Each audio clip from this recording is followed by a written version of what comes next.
今天晚上我们请到的2位嘉宾呢，一会儿大家听到他们的这个学术背景的话，就很有意思了。今天的几位嘉宾呢，他们都是有着各自不同的经历，但是呢，他们的各自经历都和这个文化，尤其是中华传统文化之间息息相关。所以呢，我们今天就一起来听一听几位嘉宾，他们聊一聊他们和传统文化之间的关系，以及他们如何看待传统文化的这个核心价值。首先呢，我想给大家介绍一下第一位嘉宾，就是何甘霖博士。何甘霖博士呢，他是牛津大学的人类学博士，他是精通英语、这个华语以及藏语3语，并且他是横贯中西的这样一个西方学者。刚才有的这个观众就是何博士，他也是一个宗教翻译，就是佛法的这种课程的翻译。另外一个，他的研究领域是佛教人类学和宗教人类学，所以你看他的研究的这个领域也是跨学科的，所以就是跨文化、跨学科的这样一个研究者，一个学者。那刚才说到这个人类学呢这个词听起来就是蛮吓人的。我记得当时真的是这样子。我记得以前我在鲁文，就是那个 Catholic University of Leuven 读书的时候呢，我们同学里边有人说到学人类学的，大家就觉得肃然起敬，不得了，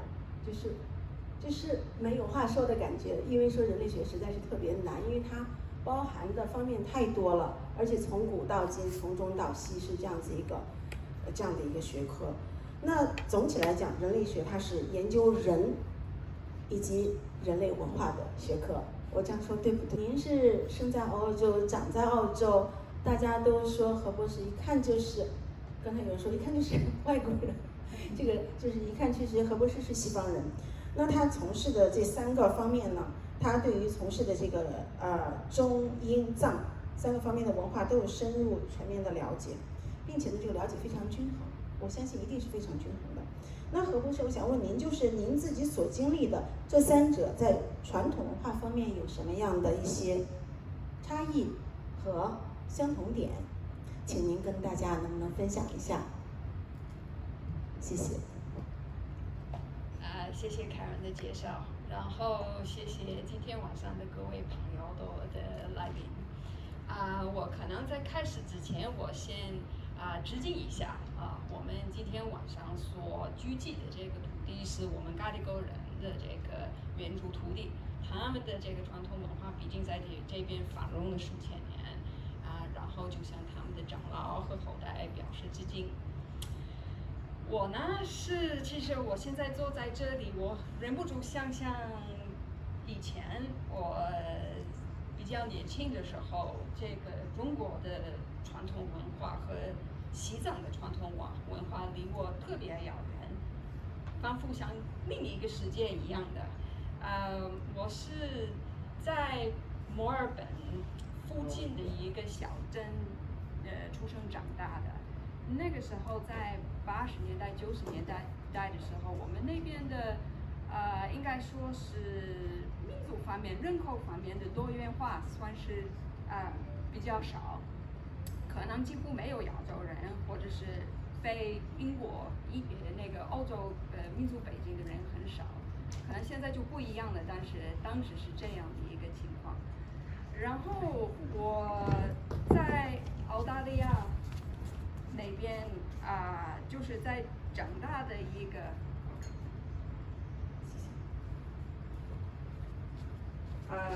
然后在那边长大的时候，我应该说我的学校的教育、我的家庭教育，还有更广泛的这个社会教育，应该都给我灌输了比较标准的这个西方的价值观。这些就包括，就比如说，我们这个个人自由个人这个平等的重要性还有这个我们的家庭是没有一个就是应该说一个特定的一个宗教信仰，但是我应该说我的伦理道德观是受这个犹太基督教的影响吧。然后学校所学的这个课，都是强调应该说是人道主义啊，还有什么这个人人公平平等啊，还有理性主义啊，这个民主主义啊，我在想还有什么言论自由啊，这些比较核心的一些西方的这个价值观。当然，除了这些比较典型的一些西方的价值观之外，还受了一些就是在澳大利亚长大，是自然而然受到了所谓的澳大利亚的价值观，就比如说兄弟情谊啊，这个什么 fair go 公平机会啊，与大自然的热爱啊，还有这个轻松自在的态度啊，幽默啊什么之类的一些价值观的。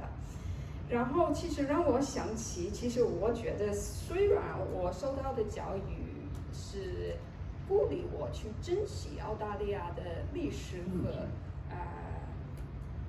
怎么说嘛，来源传承，但是呢，澳大利亚毕竟是一个年轻的国家，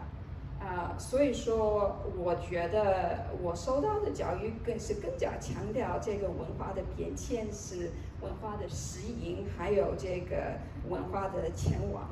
就这些观念的。然后当时在我认识当中，其实这个应该说没有一个，在我的认识当中就没有一个和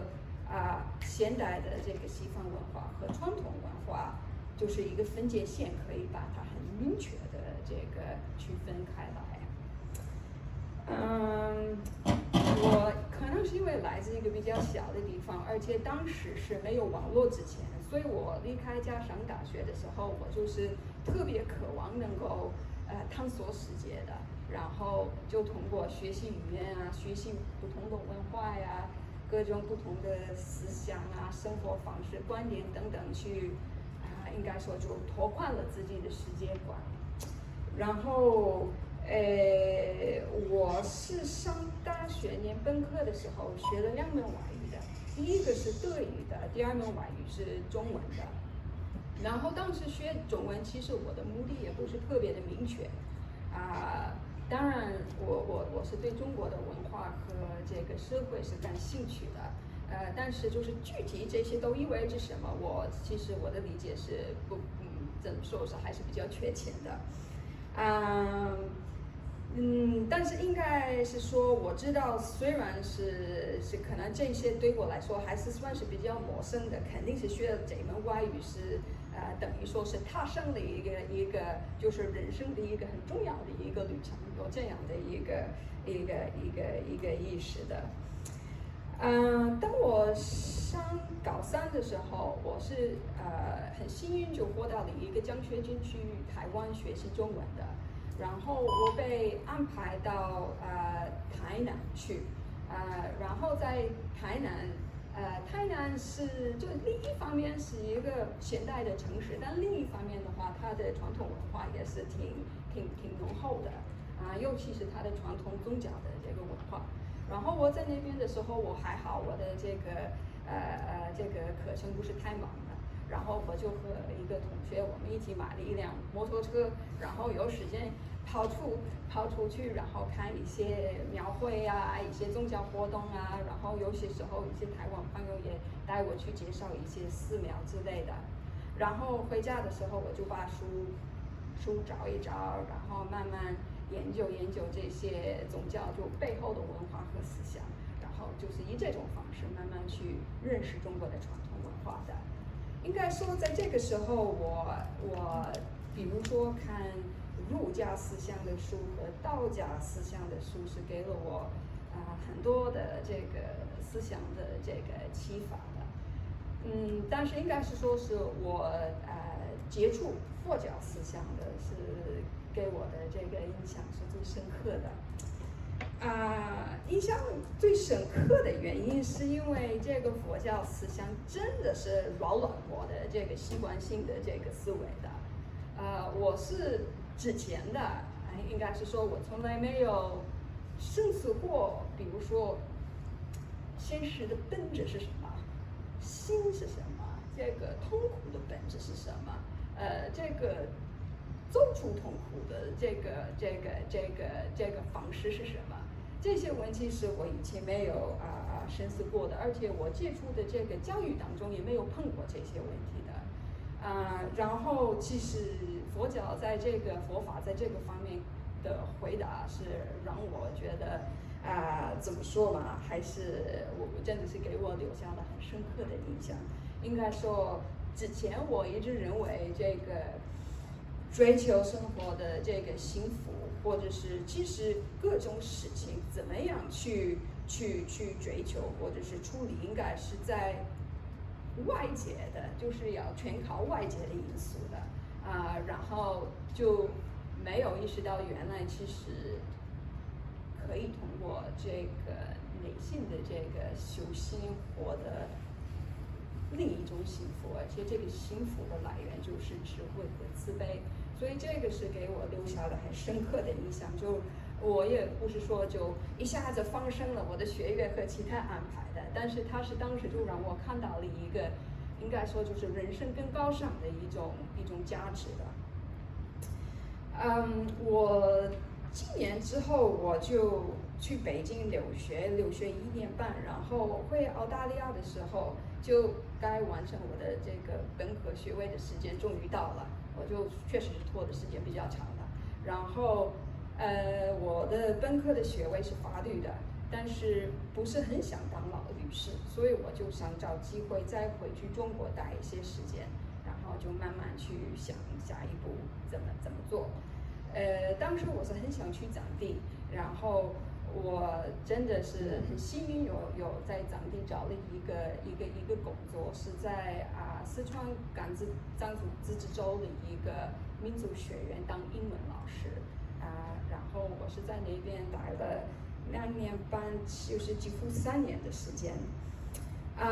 应该就是简单的来说，我那段时间里面，我是特别喜欢上了就是藏地的怎么说嘛，文化和人，还有藏地的风景肯定也是。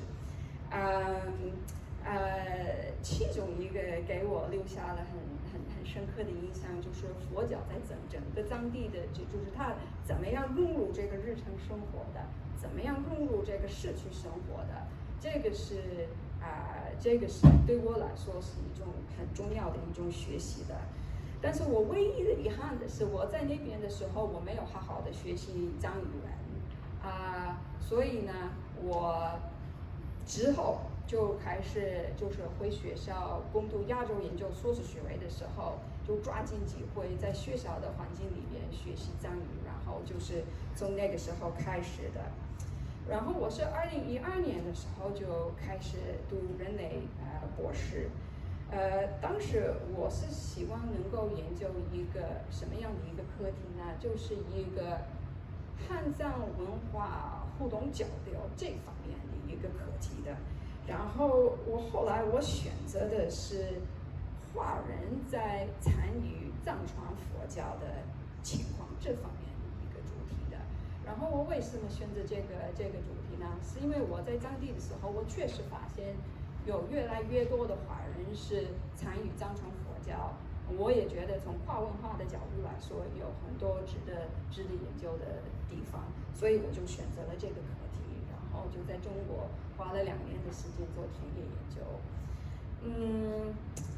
然后就是在进行这个研究的这个过程，我其实发现了很多有趣的事情，其中一个就是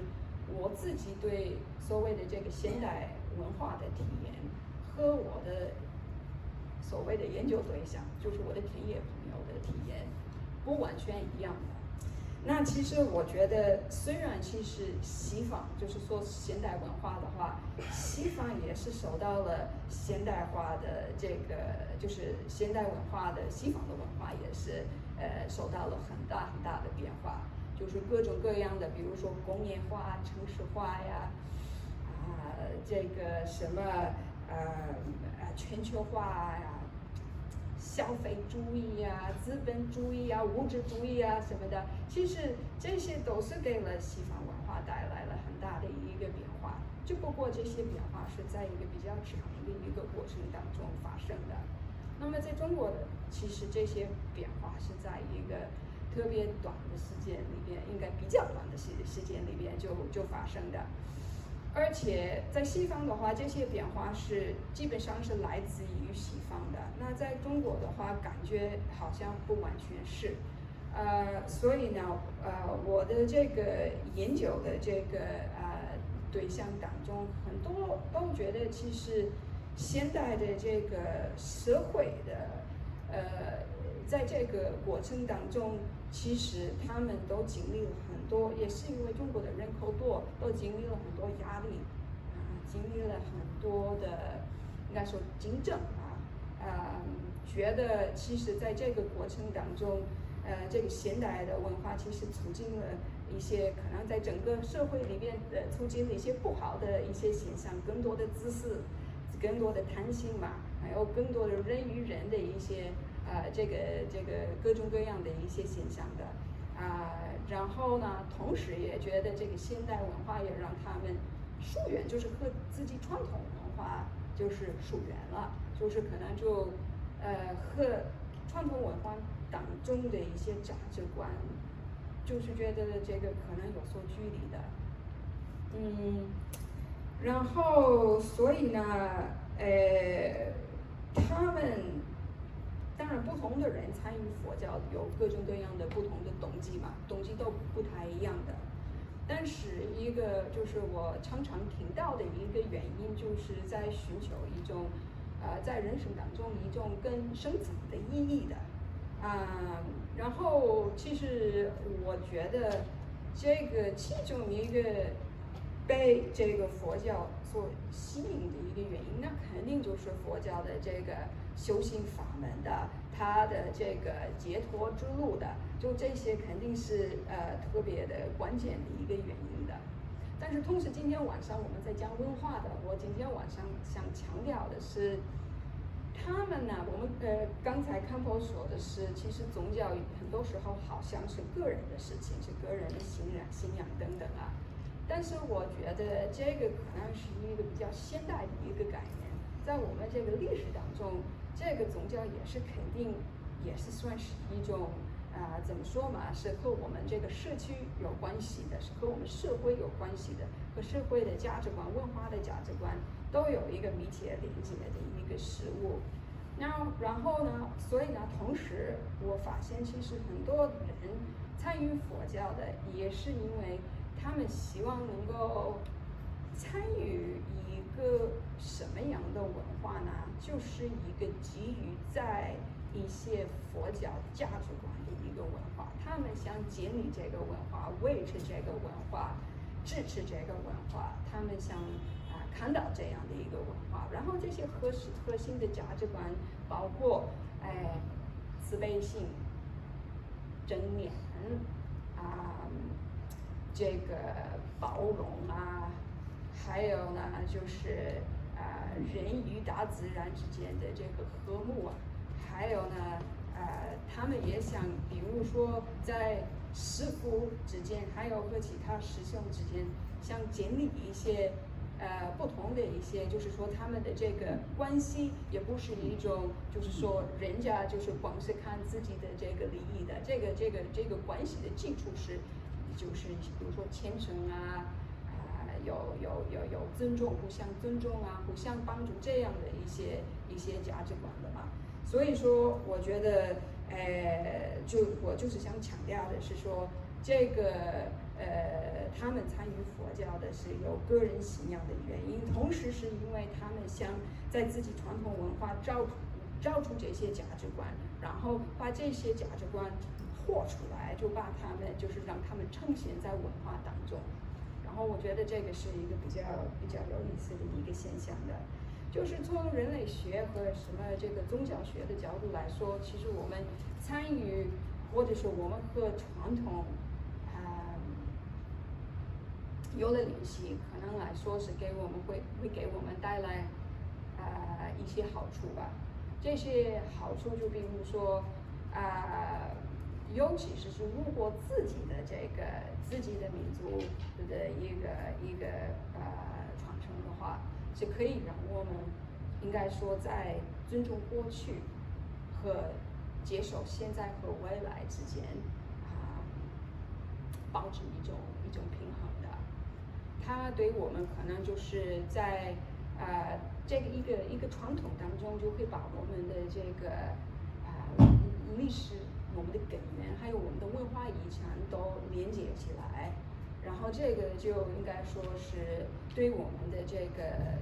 自我认知，还有对我们的这个归属感会有一个很好的一些帮助的。然后呢，其实就我大概准备说的就差不多了，但是我就加一句话，就是虽然我自己不是就是这个藏传佛教文化和汉传的这个宗教文化，我不是一个怎么说，这些不是我直接的民族遗产，但是我绝对是他们的这个受益者。就是说他们所传承和保存的这个佛教教义和文化，绝对是丰富了我的人生的各方面的。这是我当时在澳大利亚的一个小镇长大的时候是只能想象的。谢谢大家。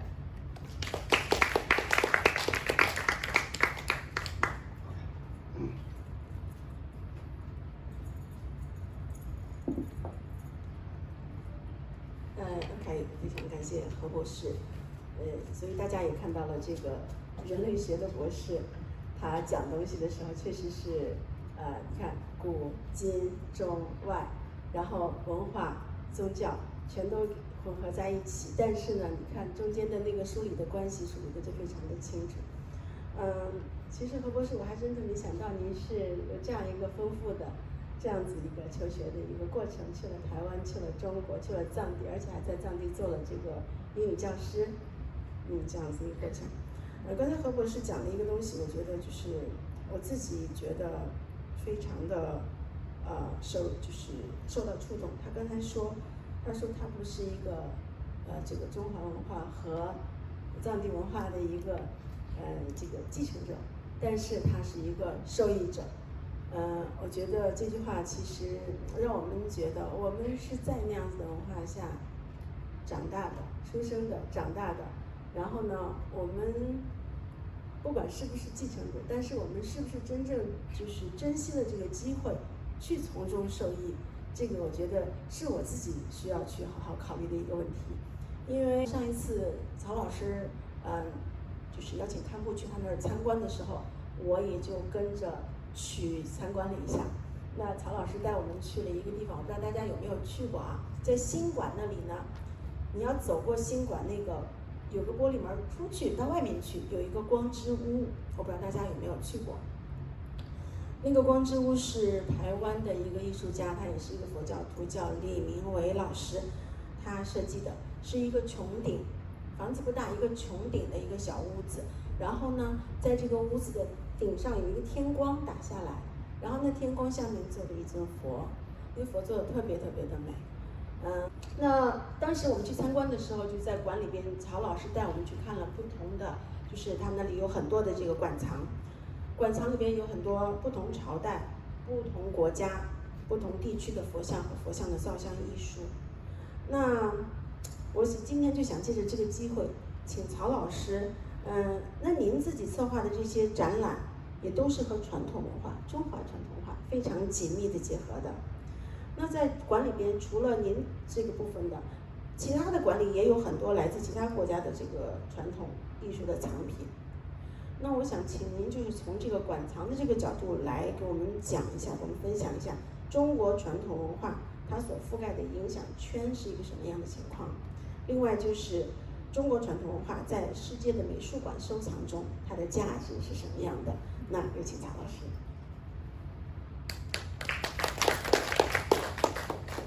谢谢凯伦也谢谢康福很高兴认识那个侯博士你刚才几句好像都把我要说的都说了一大半，也给我时间了。是这样，就说我在印洲艺术博物馆的工作呢，就是在中国艺术，也是因为我可能是因为有这个古代文化、古代文明学习这样一个背景嘛，我才得到这份工作，所以也是很幸运你刚才在介绍的时候也曾经说过说文化沙漠这个词，我记得我18年以前说要来到澳大利亚的时候，就有人提醒过我，澳大利亚可能是一个文化沙漠。对，就是很幸运呢，就是我们在墨尔本在还有这个悉尼呢，有2个很好的这个州立艺术博物馆，就是NGV 跟我们馆，就是这2个馆呢，在整个澳大利亚呢的这个就亚洲艺术藏品，尤其是古代艺术藏品里面是非常丰富的。虽然跟美国跟欧洲的一些大博物馆没有办法相比，但是呢，在整个澳大利亚来说呢，还是居于这个前列的。所以呢，如果可能大家也在全世界都有参观过，到所有的大的博物馆里面呢，都会有这个亚洲部、中国部这样的这个艺术藏品。那今天呢，我其实是带了2个目的来的一个是其实是来学习的，就是因为我本人确实对佛教艺术呢是个门外汉，对佛教这个这个教义还有它的这个是个门外汉我呢之所以就是赶这个打肿脸充胖子来的话呢，其实我也带着另外一个目的呢，就是说像你们这些对佛教艺术有这样深刻研究，但是呢对呢我们馆的这个佛教艺术藏品不是很了解的呢，也希望呢给大家提供一个很简要的一个介绍，就是希望呢以后呢大家呢经常来我们馆因为我们馆呢在亚洲艺术呢大概有4500多件吧，艺术品从古代一直到当代，然后在所有这些艺术品里面呢，有大概起码有500多件艺术，就是跟佛教艺术有关，来自整个中国的、日本的、韩国的，还有东南亚的，还有印度。我一会儿会给大家放一些这个图片而且还有很多艺术品呢，是因为受了佛教的这个文化的影响来创作的。我也会给大家放一下，所以希望呢大家呢就是说常常到馆里来，我们每次就办展览的时候都会把这个佛教这个的展品呢作为我们展览的一个部分，放在不同的文化的一个大的一个背景下就是展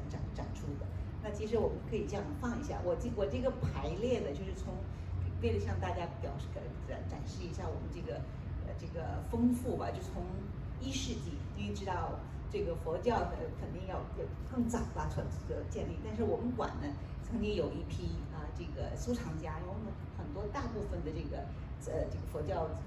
艺术品呢都是有人赠送的，也有一些我们自己这个购藏的。我们很幸运的是有一个我们在我们馆里做了33年的馆长的一个 Edmund Capon， 可能听说过，他是个英国人，他呢也是很早，可能跟何博士一样，对这个中国文化、中国艺术特别感兴趣，而且他尤其呢对佛教造像感兴趣，就是对，好像像我也是，就是说虽然不了解佛教的教义，对不是很深了解，但是从艺术的角度来观看这个佛造像，还有佛教的绘画，还有佛教的这个一些经书什么的，是一种艺术享受。所以刚才康波也在讲说，文化其实是一个很大的一个概念，里面包括了艺术，包括了宗教，也包括了像各种文化这个人的交流这样的一个背景。所以对我来说呢，我有时候就是如果心情不好的时候，工作上遇到不是特别这个顺心的时候呢，我就喜欢去看这些佛教造像，因为让人感觉到一种非常一种安心的那种一种定力，就好像一种无形的这种让人就是能够排忧解散的这解忧的这种排除解忧的这样的一个这个环境，尤其是我像你刚才说，我一会会放这个光之屋，那也是一个很好的一个环境。那我们大家就这样看一下，因为也许有的翻译不是很专业哈，如果你们需要的，因为我这些也是在这些材料呢，在我们的那个网站上呢也都有。如果你们大家对感兴趣的话呢，就是可以去查，在我们这个馆藏里也，你看，就从1世纪从巴基斯坦的犍陀罗的，然后23、15是按这个时间来排的哈。那么大家再往下放一张。那你看这个是从阿富汗的，然后又有中国的这个4世纪、5世纪的啊，到6、7世纪的这些佛造像。哎，你等一下，你看看这左边那一张，那个佛跟2个菩萨，那个佛你们注意到它那个脚啊，都是那个颜色就跟其他部位不一样，是因为什么？因为以前我们这尊造像的就是裸展的，就是没有展柜的。所以很多佛教徒都去摸，因为大家知道中国很多这个佛教都觉得摸一些佛造像就会有带来好运，所以把他那个摸的都锃光发亮的。对，现在不可以了，现在管得很严了，不可以碰了。那么再下一张。对，这个呢就是你看，其实这样我在准备这个 PPT 的时候，我就发现，哎，这以前从来没有这样。并列同一个时期的，但是不同的国家，你看泰国、中国跟印度尼西亚差不多时间，但是它的整个的体现的方式呢完全不一样，艺术造像的这个风格啊完全不一样。你像比如说中国8世纪是中国唐代的，当时它的这个佛造像的都是以女性，因为唐代女性的地位比较高，所以它的这个整个的造型啊都是有点这个菩萨移宫娃嘛，有这样一种说法，就像这个菩萨跟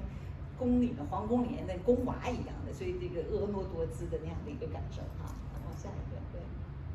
啊，这个是你看，这是日本的，还有印度的，这都是那个10世纪、11世纪、12世纪的。但这一件像左边的现在都在展的，对，大家可以去观察一下。对，再往下一个。那么这是你看，这是柬埔寨的一个坛城，然后还有我们南宋时候还有像我说，除了造像以外，我们还有什么绘画呀，还有这个哈，跟佛教有关系的这个这个艺术品。哎，再放下一张。啊，那一尊就是这个是我们元代的啊，这个是这个尼泊尔的这个佛教的一个寺庙的，可能是一个建筑构建吧，对。然后那一件这个水月观音，其实是我在我们全馆藏品里面最喜欢的之一吧。那么可以说，如果是有10个的话，那是就整个就是它的这种造型，还有它的细致，还有它的这个造像这个神态。如果你站在它面前的时候，你就又会感觉有一种这种 transform 的那样的那种感受。对，再往下一个。对，这另外3张，你看这是什么西藏藏传佛教一个财神的哈，去毗罗，然后越南的，然后这一件是中国的一个武士，就是各种各类的吧，这个艺术品啊，然后再往下。对，那当然还有一些就是这个像瓷器啊、玉器啊，也都是跟佛教这个有关系的。对，我这些我放一下。那么再下一个，那就像刚才呢是直接跟佛教有关系的。那么我们还有一批作品呢就像我说的是艺术家他本人，或者是他本人是这个佛教信徒，有的呢是受了佛教这个启发。像这一件作品是这个一个叫石智英的一位这个年轻的艺术家，他画的这个可能是跟千佛洞吧，跟这个新疆的千佛洞的那个甘肃千佛洞那边哈的这个有关系的。对，一个大的油画。对，现在也在展。下一张。这个是我在疫情期间吧，为馆里购藏的一件作品，是现在非常有名的一个年轻的一个艺术家，1984年生人，这个陆阳，现在也在展的。就是他本人，他就说他的外婆是佛教徒，他从小呢也是这个学习这个莲花经啊，什么这些经，还有这个什么各种经法的，所以他创作的这一件。作品是一个叫这个 video 啊，就是这个细世界是一个录像的一个这个作品嘛。然后它但是整个这个作品呢，那是就七世界，它是用佛教的一个不同的这个世界里面，你看它的很多元素都是从佛教里面做出来的，所以也是很有意思的。当然这件作品也受到过批评，就是有人觉得里面的一些内容啊，不同宗教的人觉得对这个世界跟下一个世界的阐释不太一样，所以我们也受到过批评。但是我们还是放在那里的。我觉得对年轻人来说是很感兴趣的一件作品。下一张。那么这一个呢，就是刚才有说到，你看这件作品就很有意思，它是一个澳大利亚2位澳大利亚的艺术家，还加上一个是这个西藏的一个艺术家画的，就这个 Tim Johnson， 他们呢这里面就包含了很多的这个佛教的这个元素，但是也有这个原住民的有一个画法，就是那个点点画，但是又是跟这个Impressionist 就是印象派的艺术画的。所以如果我就专门挑了其中，这是一共8联，就是我们馆藏中间的一幅呢，就是跟这个莲花生这个就是兰花生大士中间那个对，所以我觉得这个很有意思，就是这位艺术家可能跟何博士也是一样，就是虽然是西方人，但是呢当然他可能对这个佛教的教法可能不是很难，但是他从视觉的这个感觉里面一个掺进去了，把这个佛教元素掺进到他的这个艺术作品里，也是很有意思的下一张。对，这个呢就是刚才Karen 讲的这个光之屋，就是说如果你们欢迎，这是免费的，大家要去的话，就是到我们的新馆，就是去年12月4号刚刚开的新馆呢就是在这个外边呢，我们请你看到中间那个李明伟先生，他是台湾的一个艺术家，在世界上呢就是很有名的。他呢，我之所以放那张照片呢，他为什么要创作这件作品呢？就是他在90年代时候，就是上面那张照片，他来我们馆，就是他正好在人生的他的这个一个十字路口上，他呢就在我们馆看到了一件我们隋代的一件这个雕塑品，他就站在那个隋代的这件雕塑佛造像里面前面，就请这个佛来给他指条路，就是要帮助他走出他的困境。然后他慢慢呢，可能也根据自己的这种毅力还有他的这个创作力，就走出了这个困境吧。就在世界上很有名，他的很多作品都是在泰特什么大的博物馆都有展出。然后我们馆当时呢就去请他去做一个叫委托作品的时候，他说我要做一个还愿的一件作品，因为他觉得是因为那尊佛引导他走出了他的人生的困境，所以他就专门就跟我们这个建筑师，一个日本建筑师，就在我们馆外面，完全用夯土的这么一个形式造了这么一件像穹顶的，像一个小，我看那个就像感觉好像进了佛龛，好像在敦煌的时候进去佛龛，然后那个整个声响还有那个整个的环境都特别的那个感觉的特别的这个。这种肃穆起劲很庄严这样的那这件下面一件就是他就是去年的时候呢，他本人还有就是南天寺的满可法师还有中间那个女士呢，也是个佛教徒，她是在香港的，她是因为她出资赞助了修这件，就去做这个作品。那这件这个佛像呢是在台湾的一个雕塑家创作的，所以我们他来到澳大利亚的时候，先到南天寺待了一个叫开光吧，1个星期，放在1个星期，然后又在又在我们馆举行了叫洒净这么一个仪式，也是蛮隆重的。所以我希望呢，这还有一个就是大家可能这是一个小秘密大概你们听了你们可以去试一试就是你看他这个佛造像，他手是这样端坐的这是我不知道这是一个什么手相但是其实呢，这个李明伟李先生呢，他呢请了一对这个日本的母女2个呢，做了1000多个这个小石头，就是用这个竹编成的小石头，然后就放在床，特别精美的石头。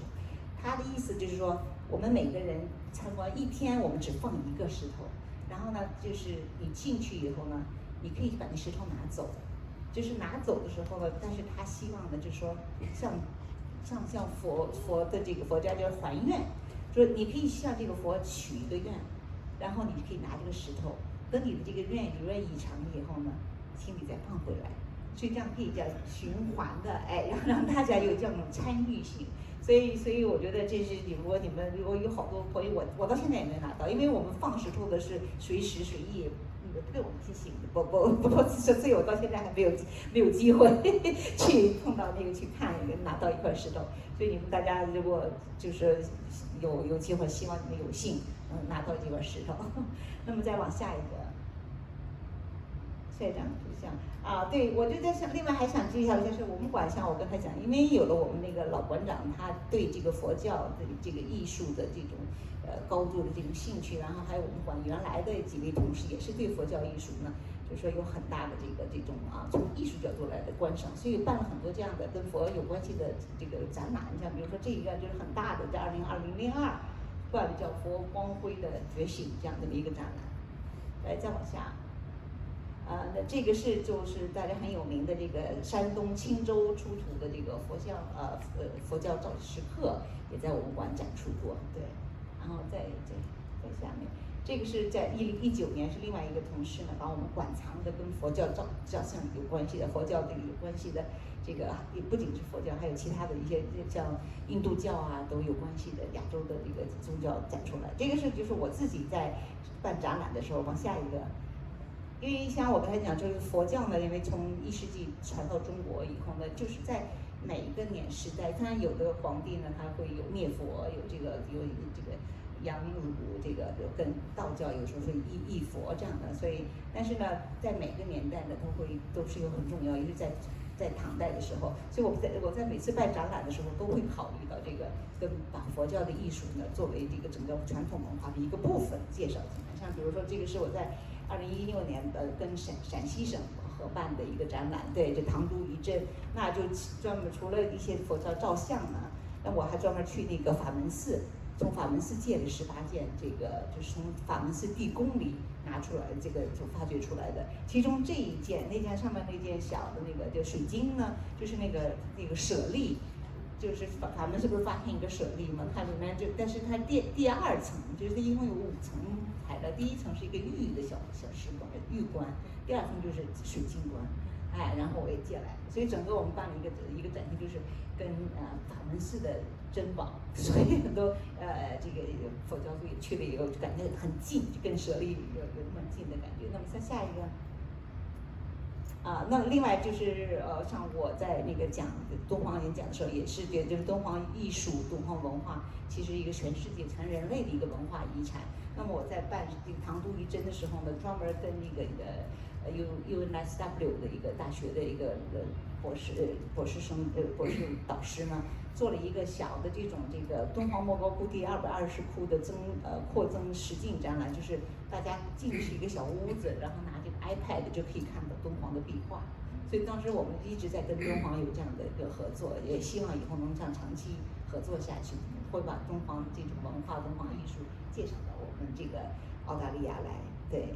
好，那咱们下一个。那这是我在19年跟这个台北故宫办的一个展览里面呢，也借了他们一些跟佛教有关系的艺术品吧。再往下，看看有没有了？没有了吧？可能。对，这个是现在正在我们馆展出的，就是这个叫元素里面要这个第1个部分是火，那么第2我现在还那边右面那个是跟土有关系的，哎，所以康布跟凯人他们都有去看过，也欢迎大家都过来去参观一下。好，再往下，我想就是最后一个了，对，对，我觉得大家很快的给大家概括的介绍一下，就是我们馆呢。虽然是一个这种艺术馆，但是对佛教艺术的，在我们馆也是占有很重要的地位，而且它是备受重视的，也是地位很高的，所以也是这个谢谢欢迎大家多来参观。好，谢谢曹老师。所以你看，我们曹老师如果不讲的话，大家可能去信州这个美术馆也未必能找到这些地方，找到了也未必能知道这些故事。然后呢，刚才曹老师给大家介绍的有几个哈，我就画个重点，免得大家下次忘了。第一个就是那1000个小石头，大家可以去许个愿，然后等你还了愿后，千万不要忘记还回去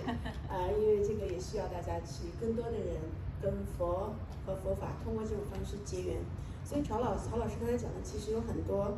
有大家和佛法结缘的一些瞬间比如说曹老师说到他自己的时候，说他有的时候他不是佛教徒，但是他有的时候自己觉得心里特别烦的时候，不能平静的时候，他就看佛像，他看佛像他就静下来了。然后我当时心里边想的就是，这就是佛的加持，这就是佛的加持力。我相信大家可能这方面都有类似的这种感觉，有时候我们真的就是自己的情绪比较难以控制的时候，也许你可以看到佛像，或者你闭着眼睛想一下佛像，你会忽然变得很平静，很平静。那除了曹老师自己之外呢，他刚才也说到这个李明维李老师，李老师你看，他其实也是因为跟佛法的这种缘分，然后呢，他造了这样子一个光之屋。那很多去光之屋的人，你未必是佛教徒因为这个馆是他对公众开放的嘛。但是我相信也有很多人因为去了光之屋会和佛法结缘，所以这个也是一个佛法可以和大家结缘的方式。另外就是刚才何博士就是何博士讲的时候，那个曹老师也说想到何博士讲的那个部分，所以也提到何博士和佛法之间也是一个西方人，但是呢，慢慢就和佛法之间就是结了缘。那我相信我们在座的人或多或少，大家是佛教徒，不是佛教徒，你和佛法之间都有这个深浅不一的，或者你知道你不知道的一些缘分在那里。也许我们以后会有更多的机会发现。那大家以后呢有机会也多去新洲美术馆，因为那里呢也确实是我刚才曹老师不介绍的时候，我真的也不知道之前还有那么多那么好的展品。像刚才提到法门寺的那个真的是稀世宝贝因为那个是以前的释迦牟尼佛他这个指头的舍利在那里出土的，所以刚才那个水晶的盒子就是它一共有5层然后那个佛指舍利就在最底下一层，应该是不是第二层就在那个盒子里，就是第一层的对，第二层是水晶 OK。所以大家如果有机会的话，也可以去法门寺看一下。但是你要去法门寺看舍利，有的时候还得有运气的成分，因为它不是每天都对公众开放的，你要提前查一下哪天开哪天不开，免得你去了它刚好没开。非常感谢曹老师给我们这么丰富的、这么信息量庞大的这个介绍。那大家也看到是在这样一个西方的一个美术馆里，有这样子一个大量的就是佛像的这种馆藏，这也是可以看到中国的这种传统文化、佛教文化在世界范围内，它其实它的影响力都是大家显而易见的。